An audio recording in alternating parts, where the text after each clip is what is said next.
Generations Bank has been serving the financial needs of the Finger Lakes region since 1870. Generations combines the best of modern banking with dedication to the local community. Visit them at mygenbank.com. Generations Bank, member FDIC, and equal housing lender.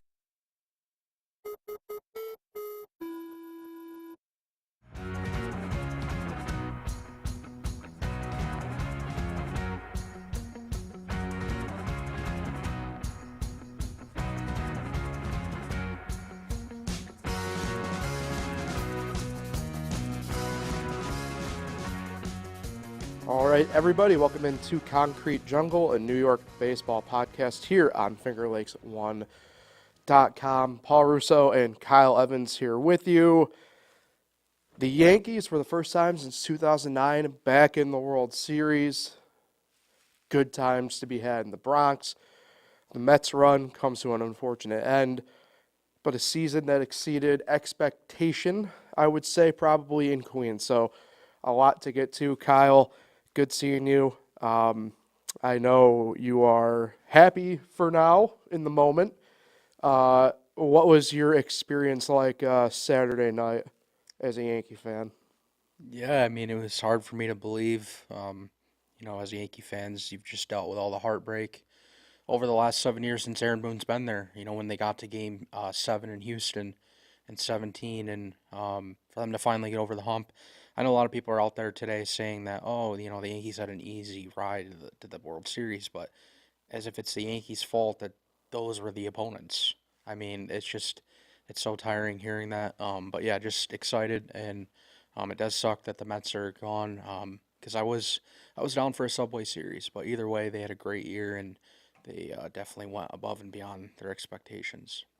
Yeah, it's interesting, the narrative for the Yankees, and I don't want to dwell too much on the ALCS in this sense, but it's really weird, the narrative I was trying to kind of deal with. I have a lot of friends who are Cleveland fans, for whether it's college or even here locally, and there's a lot of moving of the goalposts before and during the series.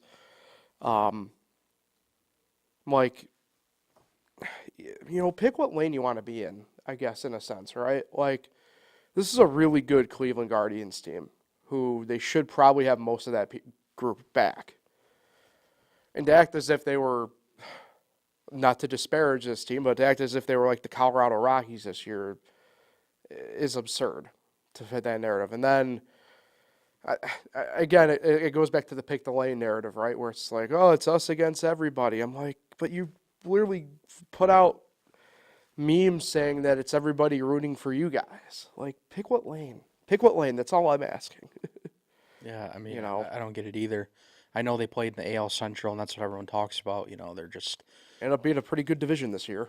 yeah. And I know Cleveland's starting pitching just wasn't there, but aside from that, their bullpen, I know they had their troubles, but their bullpen was very good all year. Their hitters were pretty good for the most part. I mean, Naylor's tough. I mean, he gave the Yankees fits, even just long at bats, and obviously, all the other guys, Jose Ramirez, they did a pretty good job for the most part, quieting him. But yeah, I mean, they still have a great team, and I feel like it's mostly Dodgers fans that are really saying this. But just go shut them up and beat them in the World Series. That's how I look at it. Yeah. Yeah, I mean, I don't know. It's interesting for me too, because it's like they're talking about how Clase, one of their players was saying Clase is better than Mariano, which I know he's doing it to stir the pot, but I mean, come on. Didn't look like it this postseason in general. It's interesting. A bit of a sidebar before we get into the other stuff here. Do you think Naylor's going to be a Guardian next year? I've heard already murmurs. Well, I haven't thought about it, but I feel like he does like Cleveland. Yeah, I don't know. I haven't really given it much thought. I've heard murmurs. That they want to bring in starting pitching, and a guy that just gave you his peak career season so far, 31 homers, 108 RBIs. I think he ended up at like 245 average or something like that.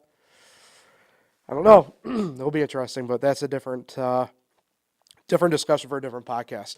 Let's go over to the Yankees here.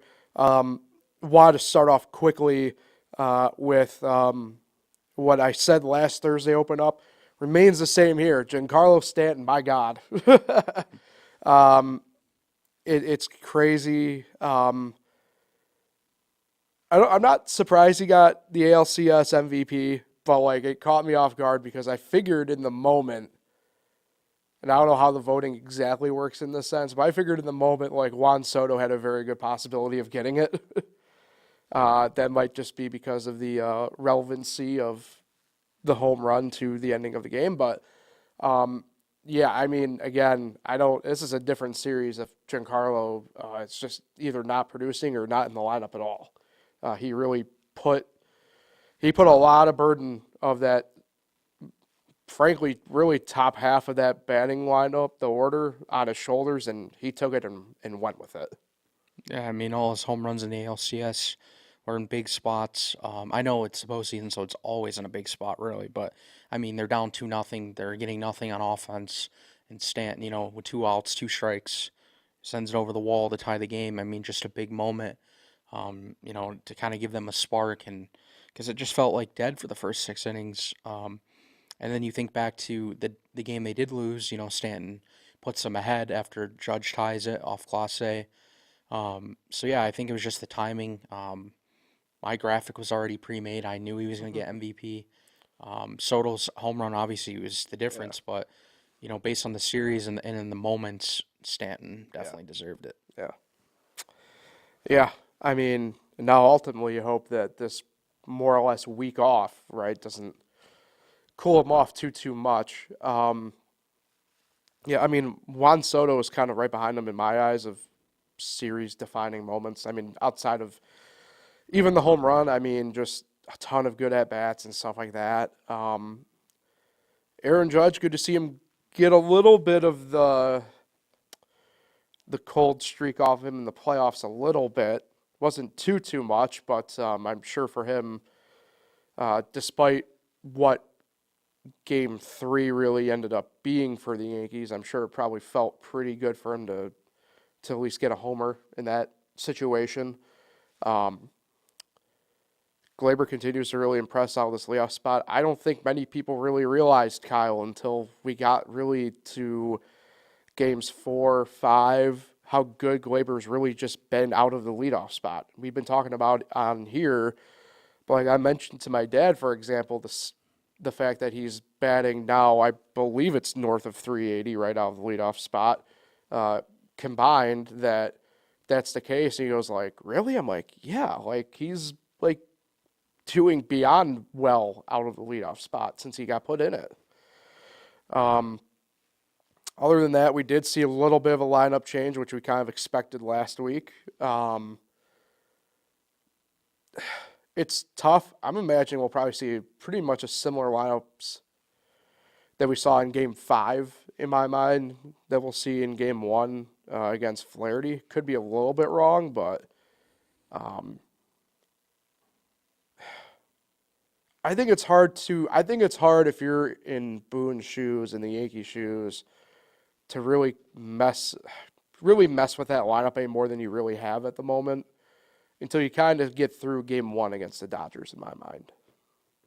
Yeah, I mean, they messed with it in Game 3 when they lost. And that really wasn't the reason they lost, to be completely honest. No, and it actually helped because Stanton, was back-to-back with Judge. But, yeah, I don't know. Something tells me, though, that he's not going to hit Judge and Stanton back-to-back against the righty. He's going to find a lefty to fit in there, and I don't get the Jazz stuff over and over again. Cleanup, the guy has like 4 hits, 5 hits. He just hasn't done much at all. Lots of strikeouts. But then again, I don't know really who you could plug. Okay, I guess Rizzo. You can move Rizzo up. But like no more Wells in the cleanup spot. He's better down in the order, as we saw when he hit that home run. I think there's way less pressure. I guess Rizzo would be my option, and I think that may be a possibility tomorrow. It's tough because I know they're trying to stagger a little bit for bullpen purposes, their opponents. And they only have, Dodgers only have one lefty, so yeah, Yeah, they would do it totally. but I'm just like I'm thinking out loud a little bit here. Like it's not like he's really, I guess, producing in this sense, but like, do you also like maybe put Verdugo back in that spot potentially? Like I don't know. I personally don't see it, but like that's the only other true possibility I can see happening. Like it's not a knock on the guy, right? But it's I would really see John Birdie in the cleanup spot by any means, you know. Yeah, I don't want to mess with any of the bottom, Yeah. like Volpe and Verdugo stay in their spots. I like Wells down there too. Yeah, I think it's down to Rizzo, Chisholm, and Stanton for that cleanup spot. And I think with the righty on the mound, I think he would choose between the lefties, but maybe I'm wrong. Yeah. We'll see what happens. We won't know the lineup until probably like 3, 4 o'clock tomorrow. So Right. it'll be a while. Yeah, this is all speculative at that point. Yeah, let's get more in depth here for the World Series. We know Garrett Cole going tomorrow. I know it's technically to be determined for Game 2, but I'm assuming that's got to be Rodon, right? Like I don't know because Really? that's the whole reason they set the rotation the way they did the first time. Rodon's home splits are way better than the road. He That's can't pitch true. on the road. That's why they're hesitant. That's why they're not announcing it because I think they're really trying to like figure out what they're gonna do. Like, do they really want to throw Schmidt into a Game 2 to give Rodon that Game 3 start on Monday at home, and then go to heel Tuesday, and then flip it back to Cole? My only concern I have with that, though, is the fact that then you only have Rodon for really one start Yeah, in that I'm sure sense. that's why they're all debating know. it. But yeah, I guess we can jump into it a little bit here, even though I don't, even the reports coming out are saying this, but I don't see this happening in the sense of like, are they also kind of waiting to see what they can get out of Nestor Cortez at this point too with this decision a little bit? Because like I said, I don't think he starts any game, let alone Game 2, right? Like I just don't think he's got enough in his arm to do that as it stands right now. But like, are they waiting to see how they could do this only because like maybe he can go like 2 innings, so maybe you do go like Schmidt and then you put Cortez in like the 5th or 6th or whatever it ends up being, right? Like I don't know. yeah. Well, we're gonna know the rotation probably in 4 hours. Yeah. There's media day.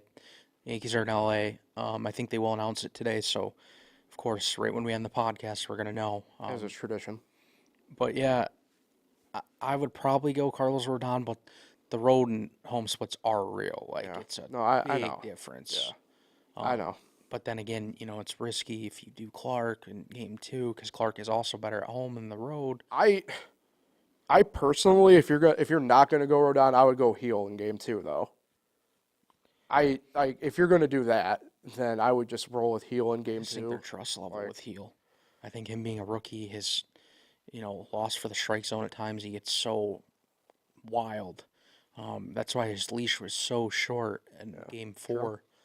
I don't know. I don't. Maybe they do have a lot of trust for him for Game 2, but I would be shocked if we heard today that Heel is starting Game 2. The real question is, and this is where maybe I for sure would maybe hold Rodon out for Game 3, or dare I say maybe Game 4. Where do you think the Dodgers end up doing this bullpen game? Because I want to talk more about this here at this as it stands right now in a second, but like if you have the inkling, because they won't officially announce it, right, until day before or whatever. Even the day of. But like if you think the bullpen game is going to happen in Game 3, I think you have to go Rodon then Game 3 no matter what. If you think the bullpen game is going to be Game 4, and I'm not making it sound as if I'd punt Game 3 if I'm the Yankees in that situation then. I think But it's like 4. But I would make sure I would have a guaranteed, more or less, workhorse ready for that game because, and this is where maybe we can jump into it more, like that bullpen thing it can't be sustainable. Like I was shocked that the Dodgers got away with it in 2 games with the Mets, if I'm being quite honest. And obviously the rosters can change and stuff like that. And they're going to change. Like, I'm imagining you're probably going to see a couple guys for the Dodgers bullpen get swapped out for fresher arms because of it. But, like, I'm just shocked that they got away with it for 2 games in one series. And I just don't think, let alone the fact that it's a World Series, but, like, if, say that was in the DS and now you're facing them in the CS, whatever team you're facing, I think would just, like, plan to, like, have that be a blitz day where it's like we call it in football, right? House blitz, everybody's coming. That's the way I would approach that game. Well, remember, the Mets did beat up on their bullpen game in Game 2. Brazier started. Right. But, like, I'm just saying, they got away with it in general. Like, that's just absurd. No, I know, but I'm just, like, referring, like, everyone says their bullpen's been dominant. I mean, yeah, the numbers have been pretty good, but in Game 2, they got smoked when they did a bullpen game. Mm-hmm. Everyone just remembers when they did the other bullpen game. But, yeah, I think the bullpen game for them will be Game 4 because I think it's going to be Yamamoto. It's already on the site for Game 2. Correct. And then Buehler for 3, and then bullpen for 4. And Heel, I do think Heel's going Game 4, but we'll see. And I think Ryan Brazier will be their starter again for a bullpen game. I guess just because he's done it and that they like that. But, I mean, Brazier's not, like, overly impressive. No. I mean, and a lot of people don't understand that the Mets had a lot of runners on in this series. A lot. Like, their bullpen was far from perfect. They just weren't getting the hit in those big moments. The kids weren't coming up in the moments. Mark Vientos, even though he had a great postseason, I remember him, bases loaded, not producing. Well, what if the Yankees do produce in those situations? What if Soto's up with the bases loaded 1-0? Yeah. I mean, see, you can give him credit, but at the same time, a lot of traffic was on the bases, and a different team can have different results. When I say they got away with it, I'm not giving them credit by any means. I can tell you that much. Like, that, the fact of the matter is, and this is the key difference. Brazier didn't start that 5th game, right? Wasn't it Kopech? Yeah, they switched. Yeah. And then they bailed him out. He had the first 2 guys on in the first inning. He was out of control. Yeah. 8 of the first 11 pitches balls, and then they bailed him out. So see what I mean? Like, I don't think you can't. I know it's all about the numbers in the end of the day, and it's about winning, but when you look, it's just like it doesn't represent what they actually did. Yeah. They had a lot of traffic, a lot. Yeah. And for what it's worth, I mean, the Yankees have been, like I said, like, it's postseason. It's tough to say this, but, like, for 7 of the 9 batters in that lineup, like, they're still having pretty good at bats, right? And, like, if you're doing a bullpen game, like, if you're the team doing the bullpen game, you can't be having that. You can't be having long, big pitch count at bats, stuff like that. So it'll be interesting. Let's talk, speaking of bullpens here before we get further into this, maybe predicting stuff for the World Series. Yankees bullpen takes a little bit of a hit. Ian Hamilton out. Mark Leiter got put in during this championship series. Would imagine we're probably not going to see Ian Hamilton. I know, it's tough because there's been a lot of spotlight on Clay Holmes, as there should be. I'm not going to say there isn't. But it's weird. Like, I got into this with one of the group chats I'm in. Like, I don't know what other spot sometimes Boone has other than to put him in certain situations still. Like, you look at it, and I chuckled because nobody said anything when Mark Leiter came in the one time, right? And by the way, we didn't talk about it. We probably should have, but I don't really care. The fundamentals at the end of those games in Cleveland by both teams, holy crap, that was atrocious. Baseball person me was like having a mini stroke, like panicking. But like, nobody said anything when Mark Leiter comes in and they're showing the side-by-side stats of like his first whatever games with the Yankees compared to his last whatever games with the Yankees. But it's like all this, and I'm not trying to defend Clay. I'm not defending Clay Holmes in this situation. He has not been good, especially the back half of this year.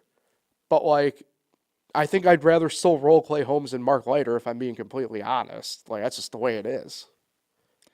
Well, I'm going to defend Clay Holmes. He appeared in all 7 of the first postseason games. Yeah. He was being overused a ton. He wasn't used to this workload. In fact, he was getting multiple outs in the Kansas City series. Um, I think what happened when he gave up that home run in game 3 Yeah. is I think he was just tired. He did hang that pitch. That pitch was unacceptable. You can't hang that pitch in that Right. spot. But I do think he was tired because he's been used every single game and getting multiple outs. And that's, I know there's off days in there, but Clay's just not used to that workload.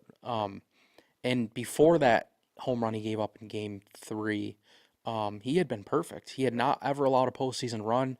I Right. think he went 6 2/3 this postseason. And that was my thing, that in the one group chat I'm in, where they put him back in game 4.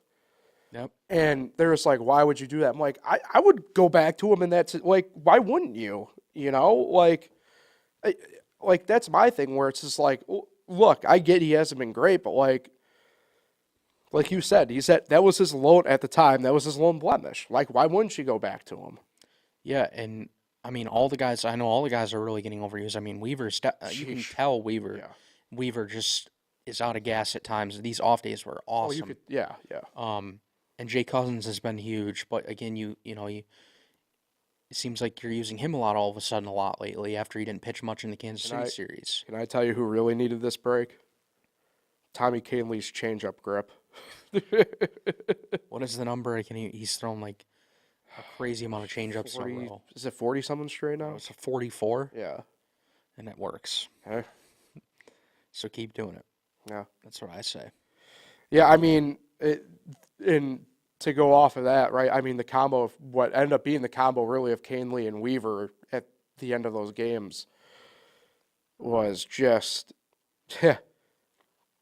I'm not saying it was like for the 2009 version of Robertson and Rivera, but like, damn, it was pretty damn close. And for a few nights, just crazy. Yeah, I mean, I was going to say the person I thought who got gas quick, and you brought him up, was Luke Weaver. I mean, that's the interesting part with him, right? It's the fact that he was a starter for most of his career up until the past couple of years. And I'm not saying, like, because, like, once you switch roles, like, you get a different mentality, you have different stuff. But, like, you could tell, like, he was feeling it there in game 4, I thought. Like, you could tell. Like, visually, you could tell. Yeah, and that mistake he made in game 3, it's frustrating. I know they won the series, but you look at the pitch selection there, his fastball, he was blowing it by everyone. And then he goes and he hangs a pitch. I just didn't like the selection there, but at the same time, I know it was a bad home run to give up, but I wasn't really mad at him because he's been so good. And every closer, I mean, look at Clase, everyone's going to struggle at some point. And then the usage of him, so yeah, I mean, I'm still happy with Luke Weaver. If any fans turning on him right now, you're crazy because the guy is the reason why they're even here. That dude he is the vibes guy on the Yankees too. I love Luke Weaver. I love him. Let's get more into the World Series here now. This is going to be interesting. And it's kind of funny because, like, I remember we're talking with Jim a little bit, like, last week going into the weekend, and he was more looking forward to a Yankee-Dodger matchup than us. I think, even though there's a little bit of a gap between us age-wise, Kyle, like, people our age, I think we're leaning more towards, like, Subway Series would be, like, way cool, right? Like, that'd be better. And then the shift, I think, is probably somewhere around the 10 years older than me mark, where a lot of people in that group were way more, no, Yankees-Dodgers would be, like, insane.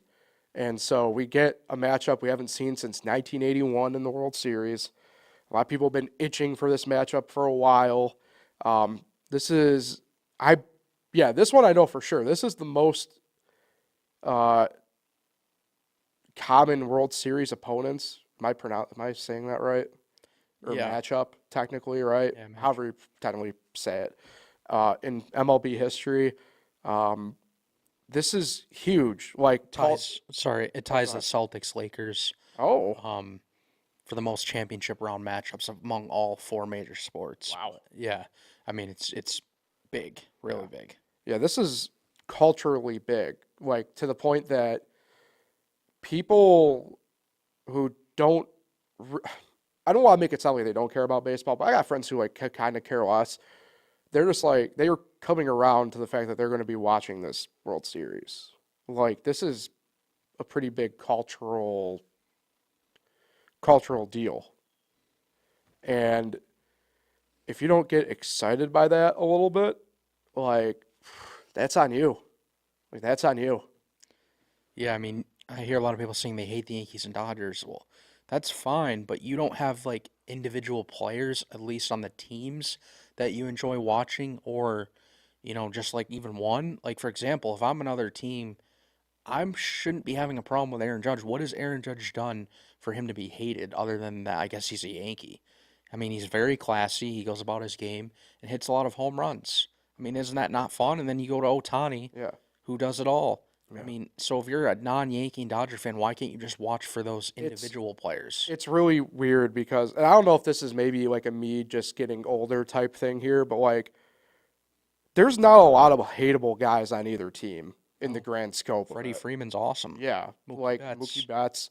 I mean, Stanton, is there a reason to hate Stanton? I don't know Right, why you like, would. like same with like Soto and people like Yeah. that. Like I there's not a ton. If there was one person I hate in the Dodgers sphere, it's probably actually Dave Roberts. If I'm being completely honest. And outside of that, it's like whatever. For like I said, because of the difference here, like I get excited when anytime it's like, here comes Mark Pryor out to the mound for a meeting for the Dodgers. I'm like, hell yeah, dude, Mark Pryor, like Mark Pryor. So, yeah, hey, let's get into this here now. What do you kind of expect out of this World Series, Kyle? Because, like I said, we brought up a lot of players here. The one guy you mentioned that I don't think it got talked about in the NLCS, and it's a little bit different because you still have the two separate series going on. But now with everything funneled into one series, he's the biggest X factor to me, and I only say it because he's not 100%. He is struggling. He's essentially playing on one leg. You can tell when they use him to bat, it's not looking great. Hell, he didn't even play in a couple of the games in the NLCS. They just withheld him from the lineup completely. I don't know if you feel the same way in that sense, but like it's just one of those things where if that shifts around anymore, it will be interesting to see how the Dodgers and then the Yankees react in response to that. Yeah, I mean, he did miss 2 games. The 4 days of rest definitely helps. He's already said it himself. But yeah, he's been playing on one leg, and I definitely, of course, he's not going to be at 100%. He's probably not even going to really be at 80%. But the thing that I've noticed is he's still getting the job done. He's still hitting. Some bad throws to first, though, could be troubling for him to move around, and maybe some hard hit balls on the line or whatever. But yeah, he's still a hell of a player, and I still would expect it. Honestly, I don't expect him to miss a game in the World Series. Yeah. I think he'll do everything he can to play, unless like for some reason he gets stepped on or Yeah, cortisone's a hell of a thing. yeah. But yeah, I'm a big fan. Of course, I don't want him to do well against the Yankees, but always liked Freddie Freeman, great guy. Yeah. Yeah, this is a battle of titans to say the least. And really outside of like that, I mean, everybody's kind of healthy for the most part. I mean, obviously there's a couple guys here and there, like we've mentioned, like Cortez, for example, stuff like that. But you said it kind of perfectly, right, Kyle? It's the World Series. I don't think anybody's going to not play if they don't feel like they're able to. I mean, look at Rizzo. He's been playing all along with broken fingers. Right. I mean, I don't know if you've heard of the behind-the-scenes stories, but he's staying till 2, 3 a.m. at Yankee Stadium getting treatment every day. I mean, constantly going in early. Yeah. He said he's all right, like he's okay, but deep down they're broken fingers. It's going to hurt, especially on a cold night when you're swinging a bat. Yeah. So for him to be out there, and I think he was hitting like 280 or maybe into the 300s now, because he's had quiet singles that have been mixed in that of course you're not going to talk about, but like he let off that 9th inning, or was it the 10th inning, with a single in that one game and got pinch ran for. So yeah, I mean Rizzo's been beyond what I expected him to be. He's been the epitome of those good at bats I was talking about earlier. Like, Yeah. I mean, he's working counts. And I said on here, like, I don't know how the hell he's going to grip the bat, but he's been doing it. And like you said, it's at least been producing something. You Yeah, know? anything, Yeah. honestly. All right. You want to do some predictions? How do you Yeah, feel? Do you feel confident enough to do this? I've been debating it all week. Ooh. Because it's tough for me. Well, we can break it down. We know the Yankees have the better starting pitching. Yep. Statistically, the Yankees bullpen ERA is lower, but Dodgers fans are going nuts in social media saying they're way better than the Yankees. Oh, really? You think so? Let's see. Yeah. And the offense, Tommy Edman's such a pain. How is that guy hitting over 400? Is he You going to want quiet down? You want to talk about a guy who really has come on since he got back from the injured list. Do you think they're going to be able to cool him off, or Kike Hernandez hitting big home runs in the postseason? Playoff Kike is different, man. God, they have so many like just role players down in the lineup that are doing it. Max Muncy can be a pain. Will Smith is hitting a home run. I guess the good thing is I think the Yankees pitching's better than the Mets, especially the bullpen. So it should be less runs, but at the same time that often scares me. I didn't even mention Teoscar, I was about to say you Hernandez, forgot a big name there. who hit a grand slam off Canely all the way back in June. I get it, it's June. It's tough. I don't think it's going 7. I don't think so either. People are like just saying it for the baseball sake of it. It's not going 7. The Dodgers are either going to win in 6 or the Yankees are going to win at 6. But I'll say they split in LA, take 2 of 3 in the Bronx, win game 6 in LA. So I say the Yankees. I've been saying Yankees in 6 all week too.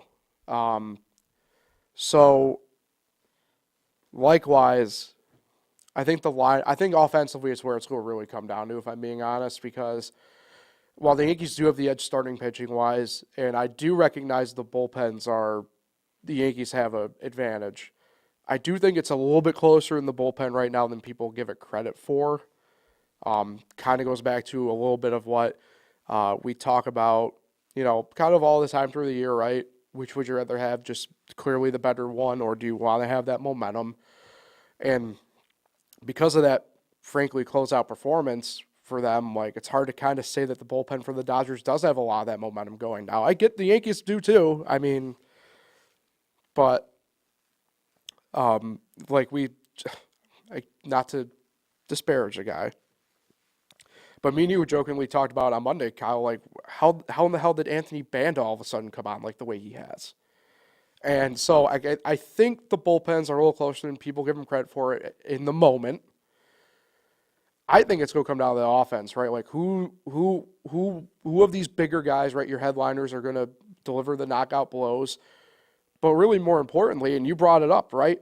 Which one of these kind of de facto role guys are going to be the ones who are kind of landing those jabs, right, and those hooks?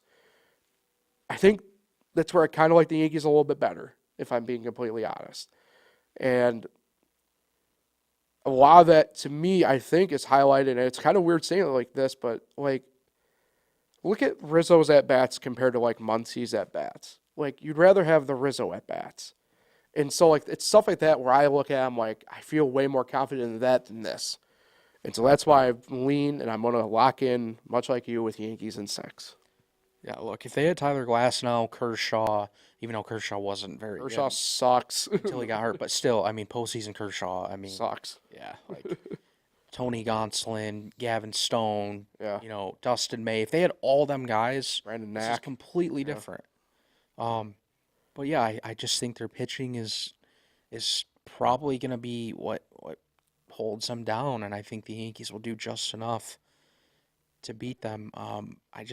I do think every game will be very close, though. I mean, we're not getting Mets freaking Dodgers scores. Like, I mean, that series was awful. That was crazy.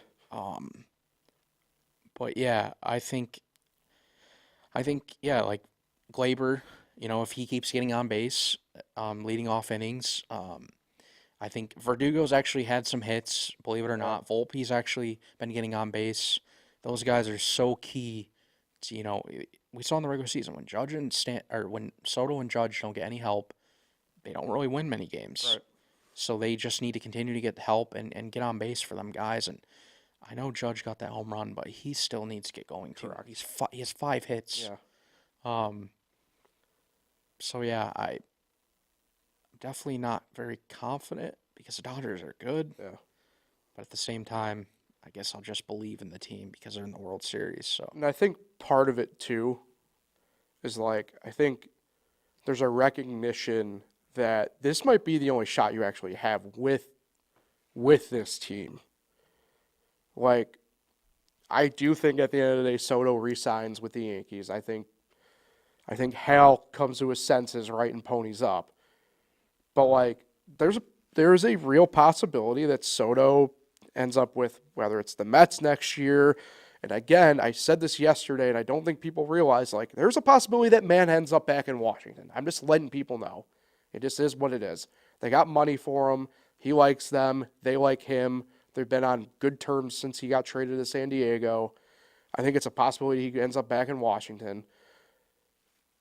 Either way, this is a very real possibility that this could be the only time that this Yankee team has a chance of doing this. So I think they realize that, and they're going to go and get it.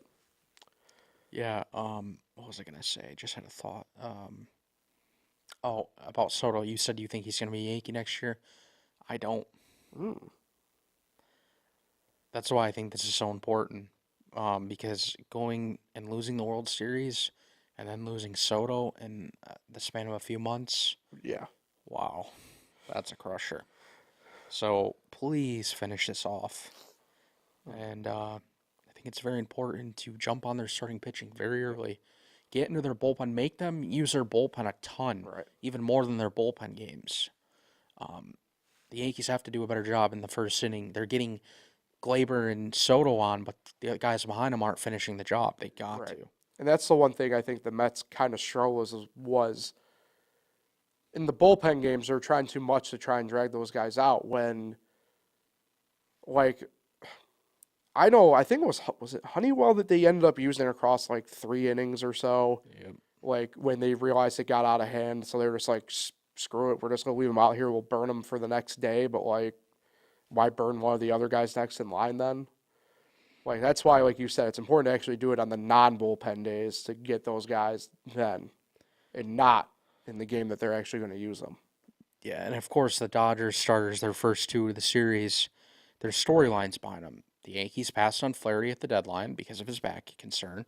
And then Yamamoto, they thought they had a really good chance at landing. All the meetings, it was between the Dodgers and Yankees. And then he goes there, and then he starts against them in June. I was at the game, completely dominated them. Totally different lineup, though. People got to stop bringing that up. Verdugo was hitting second. Grisham was playing.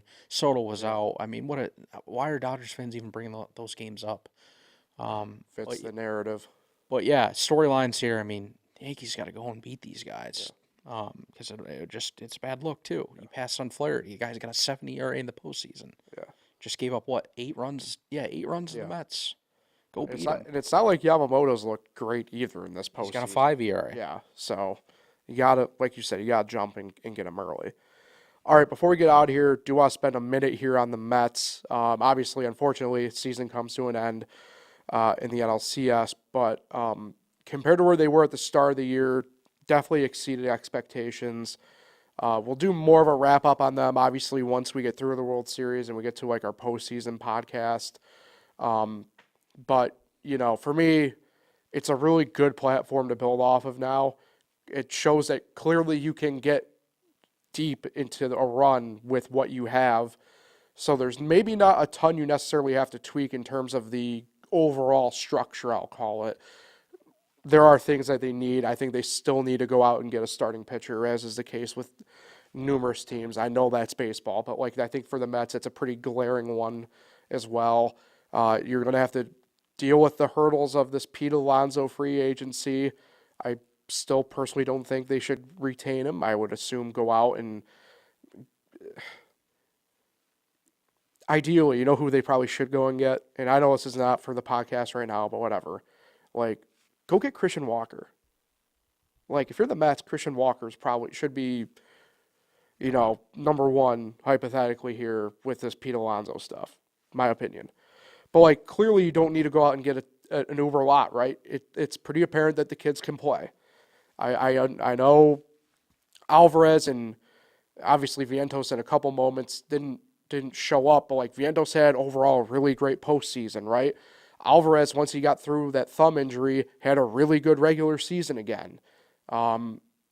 Next year, you get more than likely a full year of Ronnie Mauricio. Don't know what Brett Beatty is going to look like. Where does Luis Angel Acuna fit in this? Who knows? But like, it's pretty apparent to me you don't have to adjust a ton overall because the base that you got you pretty far, and nobody thought at one point during this year that you're going to even be sniffing a wild card, not even alone the NLCS. Well, I'll say this. Get relief pitching that is not just a bunch of scrubs. Get, a high leverage guy that can help Diaz at the back end. I mean, just more times than not, they just brought out pitchers that you just weren't confident in. And in the end, that's what killed them in the Dodgers series. They needed shutdown innings from their bullpen, and they didn't get them. Yeah. Reed Garrett turned out to not be as good as he was there in the regular season, and Phil Maton was awful. And yeah, I think you finally have to go out and get a top name relief pitcher to help out that back end. Yep. And that's where I'll leave it. Yeah. We'll have more on that later, but heck of a season. Yep. Yeah, sum it up perfectly. So we'll get out here on that note.